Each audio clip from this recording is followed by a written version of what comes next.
नमस्कार दोस्तों, स्वागत है आपका एक और शानदार वीडियो में। दोस्तों, आज कक्षा 10 वाले जो बच्चे होते हैं वो फर्स्ट टाइम जो है यूपी बोर्ड एग्ज़ाम देने जाते हैं। तो उनके लिए मैं पूरी कोशिश करता हूँ कि एक छोटी सी छोटी डिटेल पूरी जानकारी दी जाए।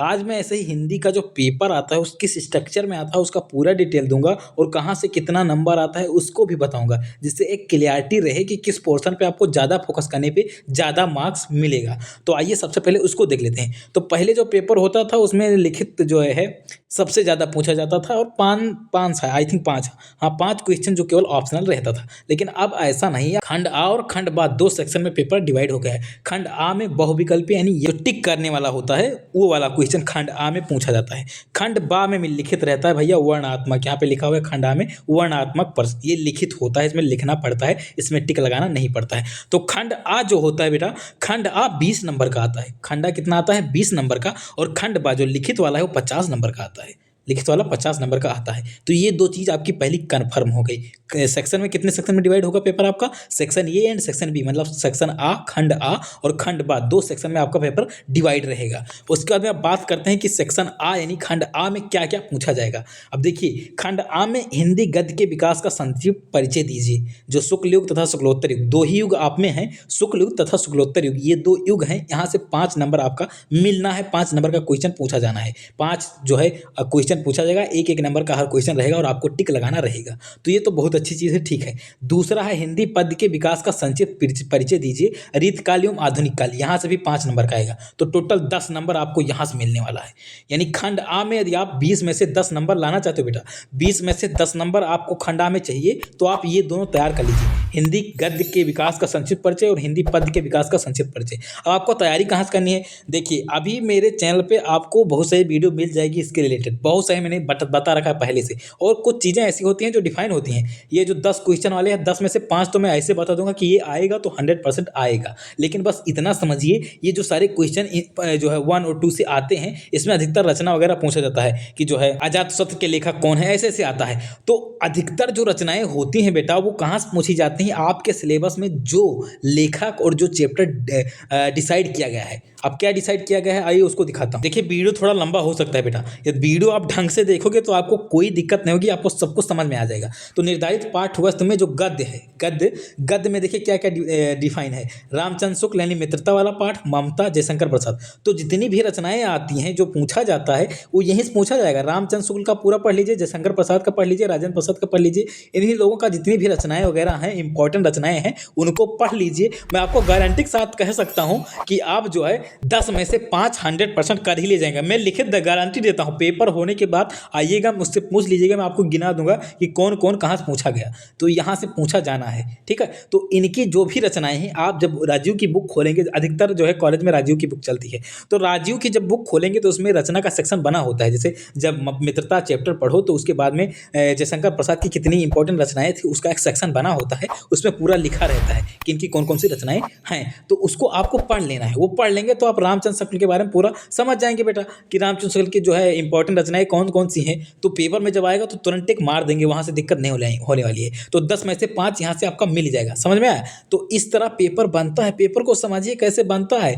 पेपर में रट के जाना कोई बड़ी बात नहीं है, लेकिन स्मार्ट वर्क करके वहां पे सब कुछ करके आना ये बहुत बड़ी बात है। तो उसको समझना है। तो मैंने आपको बताया खंड आ होता है, खंड बा होता है, खंड आ 20 नंबर का होता है, खंड बा 50 नंबर का होता है। खंड आ लिखित नहीं होता है, ये ऑप्शनल होता है, यानी विकल्प वाला होता है, टिक मारने वाला होता है। जबकि खंड बा पूरा लिखित होता है। यहाँ पे मैंने आपको बता दिया, खंड आ में जो 20 नंबर आता है उसमें से आधा यानी 10 नंबर केवल और केवल यहाँ से आता है। हिंदी गद्य के विकास का संक्षिप्त परिचय और हिंदी पद्य के विकास का संक्षिप्त परिचय यहाँ से आता है। अब वहीं हम बात करें काव्य सौंदर्य के तत्व, ये आपका जो है व्याकरण, हिंदी व्याकरण से हो गया। तो यहाँ पे ये 3 चीज़ें आपको पढ़ लेना है। अब रस में आप में ज़्यादा कुछ नहीं है, हास्य एवं करुण रस है, यहीं से आएगा।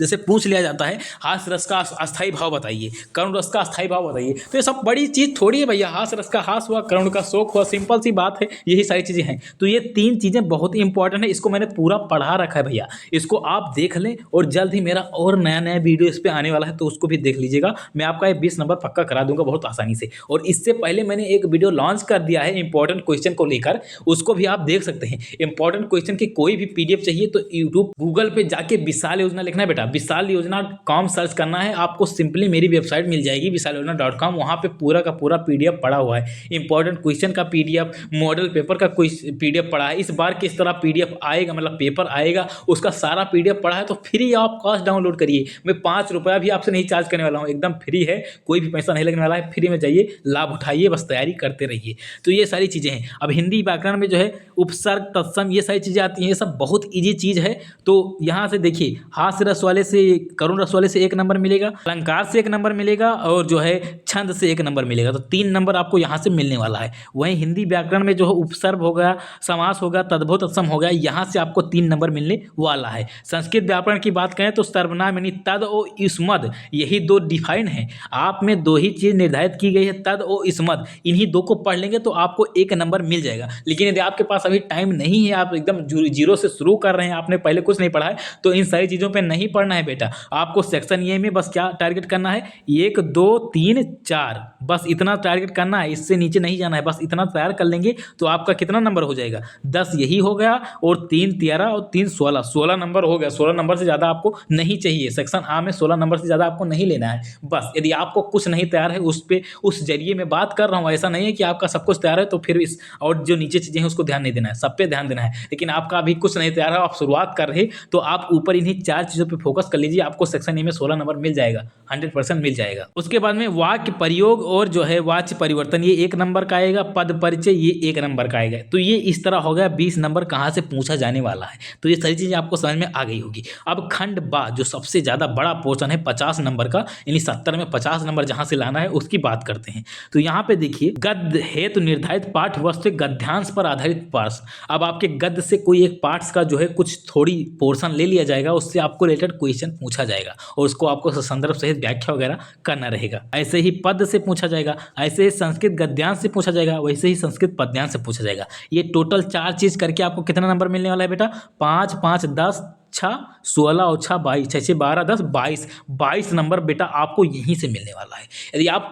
यदि आपको जो है केवल पासिंग मार्क का नंबर चाहिए तो मैं आपको सिंपल तरीका बताता हूँ कि ये 4 चीज़ यहाँ से पढ़ लीजिए, 22 नंबर यहाँ से मिल जाएगा, और यहाँ का ऊपर 4 चीज़ पढ़ लीजिए, ये 4, तो 22, और यहाँ से कितना नंबर आपको मिलने वाला था, 16। 22 और 16 नंबर आपको यहीं से मिल जाएगा और आप पास हो जाएगा, बहुत बढ़िया तरीके से पास हो जाओगे बेटा, आपको कुछ कहने की जरूरत नहीं है। लेकिन आइए फिलहाल के लिए स्ट्रक्चर समझते हैं कि पेपर का स्ट्रक्चर कैसे बनता है। अब 5वां नंबर देखते हैं क्या है। 5वां है निर्धारित गद्य खंड के पाठ वस्तु संबंधित लेखों का जीवन परिचय। जीवन परिचय में उनकी रचना, 5 नंबर का क्वेश्चन पूछा जाता है। अब देखिए, जीवन परिचय पूरा लिख देंगे तो 3 नंबर मिलेगा, और यदि उनकी रचना लिख देंगे, उनकी प्रमुख रचना का नाम लिख देंगे तो 2 नंबर मिलेगा। तो इस तरह 3 और 2 5 नंबर आपको मिलेगा।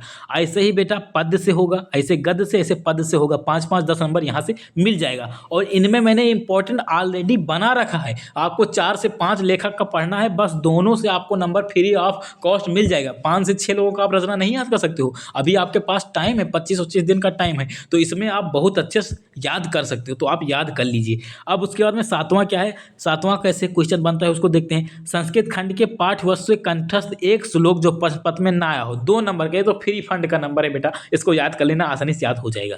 उसके बाद में पत्र लेखन 4 नंबर का आता है, पत्र लेखन 4 नंबर का आएगा। वहीं संस्कृत खंड के पाठ वस्तु पर आधारित प्रश्नों में से किन्हीं 2 का संस्कृत में उत्तर, ये 2 नंबर का आएगा। अब आपके संस्कृत खंड में जो चैप्टर हैं उनसे कोई एक उठा लिया जाएगा, मतलब उठा नहीं लिया जाएगा, उससे जो है क्वेश्चन पूछा जाएगा, 4 या 5 क्वेश्चन रहेगा, उसमें से आपको 2 का उत्तर लिखना रहेगा। और सिंपल है, मैंने ऑलरेडी बता रखा है कि कौन सा चैप्टर से भर भर के क्वेश्चन आता है संस्कृत में, उन्हीं चैप्टर को पढ़ लीजिए। 2 से 3 चैप्टर मैंने बताया है, 2 से 3 चैप्टर को आपको ढंग से पढ़ना है। और वैसे भी मेरे चैनल पर वीडियो आएगी तो चैनल को सब्सक्राइब करके रखिए, ताकि आपको वीडियो पता चल जाए और आपको उसको देख सको, तो उसको पढ़ लेंगे तो आपका काम बन जाएगा, आपको कहीं जाने की जरूरत नहीं है। 10वां नंबर निबंध बेटा 7 नंबर का आता है, इसको छोड़ना नहीं है। 7 नंबर का निबंध बेटा आएगा, इसको छोड़ना नहीं है। और निबंध में ज़्यादा कुछ चीज़ें नहीं है, इतनी ही चीज़ें हैं, इतनी चीज़ों का निबंध तैयार कर लेंगे तो हो जाएगा। और सबसे ज़्यादा जो पूछा जाता है, यातायात के नियम पर पूछा जाता है, और जनसंख्या पूछा जाता है, और साथ में शिक्षा और स्वास्थ्य, ये 4 चीज़ें जो इंपॉर्टेंट है। साथ में पर्यावरण पढ़ भी सकते हैं।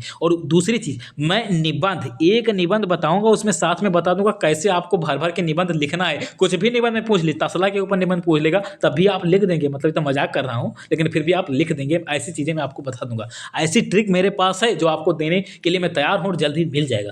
तो बस आज की वीडियो में मैंने आपको पूरा स्ट्रक्चर समझाया पेपर का कि कैसे कहाँ से आता है, और साथ में मैंने बताया कि जिसको पास होना है, पासिंग मार्क लाना है, उनको कहाँ से पढ़ना है, किस इंसान को कहाँ पे फोकस करना है, सब कुछ बता दिया। मैं एक वीडियो में सब कुछ कवर कर देता हूँ, आपको ज़्यादा इधर उधर जाने की जरूरत नहीं है। इंटू 2 पे देख रहे होगे तब भी आपको समझ में आ ही गया होगा। फिलहाल आज की वीडियो पे समाप्त करते हैं, और ऐसे शानदार कंटेंट के लिए हमारे चैनल को सब्सक्राइब करिएगा, और टेलीग्राम चैनल का लिंक है जहां से आपको पीडीएफ मिलता रहता है। साथ में हमारी वेबसाइट vishalYojana.com पर भी संपर्क करिए, वहां से पीडीएफ डाउनलोड कर सकते हैं। आपको कोई भी डाउट है, कुछ भी चीज़ पे वीडियो चाहते हैं, कुछ भी प्रॉब्लम हो रही, कमेंट में अपना जो है प्रॉब्लम पूछे, मैं आपको रिप्लाई जरूर करूंगा। मिलते हैं अगले वीडियो में, तब तक के लिए जय हिंद, वंदे मातरम।